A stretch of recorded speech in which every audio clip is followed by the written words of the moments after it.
Akhirnya cuti tidak pakai BPJS dulu ya di alias ditiadakan sementara, dan ini sudah suratnya resmi ya dari BP2MI, dan berikut ini akan saya bacakan apa syaratnya cuti yang paling baru mulai 17 Agustus 2023. Nah teman-teman, barusan ini ada surat ya edaran dari Kepala Badan Perlindungan Pekerja Migran BP2MI. Suratnya ini ya perihal dokumen persyaratan penempatan pekerja migran Indonesia yang sedang melaksanakan cuti. Nah ini kabar baik ya, dimana kemarin itu dari EKTKLN yang sempat viral, kemudian di di IMEI yang katanya udah dibebaskan, tapi hari ini masih ada yang di IMEI juga, terus kemudian di BPJS yang dulu tidak begitu viral sekarang viral juga wajib, dan sekarang ini ditiadakan lagi ya. Dan begini bunyi suratnya itu ya: teriring doa dan salam kami berikan kepada Bapak Direktur Jenderal Imigrasi beserta jajaran. Semoga senantiasa diberikan kesehatan dan kekuatan dalam menjalankan tugas negara. Nah, menindaklanjuti surat nomor B sekian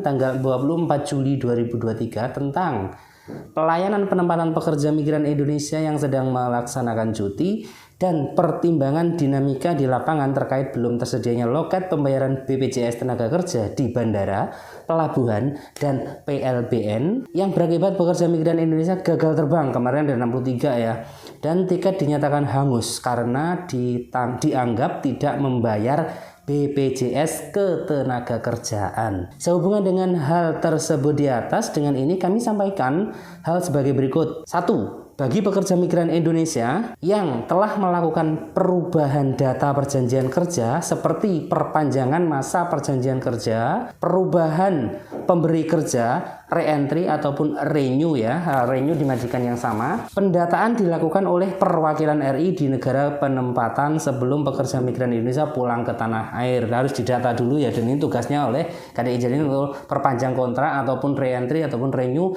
nanti ada data-data yang diurus di KDI ya, seperti itu.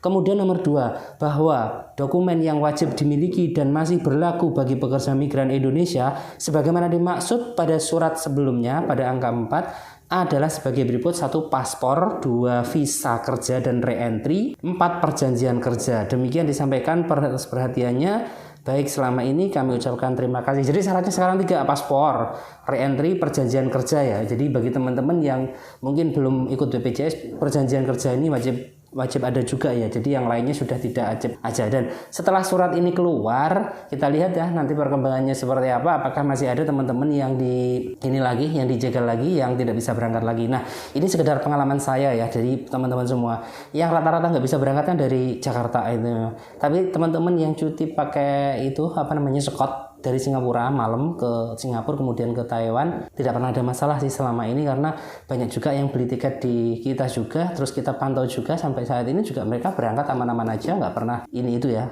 aman sih. Sebenarnya ini yang berbahaya tuh bukan yang semua TKI ya, tapi yang renew aja, yang udah kontraknya habis kemudian nambah lagi di sana itu ya, seperti itu. Tapi sekarang sudah aman lah tanpa BPJS. Mantap, semoga aturannya bisa diterapkan, seperti IMEI juga bisa diterapkan, yang hari ini masih ada yang di IMEI juga dikejar-kejar untuk IMEI juga. Semoga semuanya itu terselesaikan dan kita bebas pulang, bebas berangkat, yang penting dokumen kita lengkap, kita aman. Nah, semoga informasi ini bisa dijalankan di lapangan ya, tidak hanya aturan saja, lapangannya beda.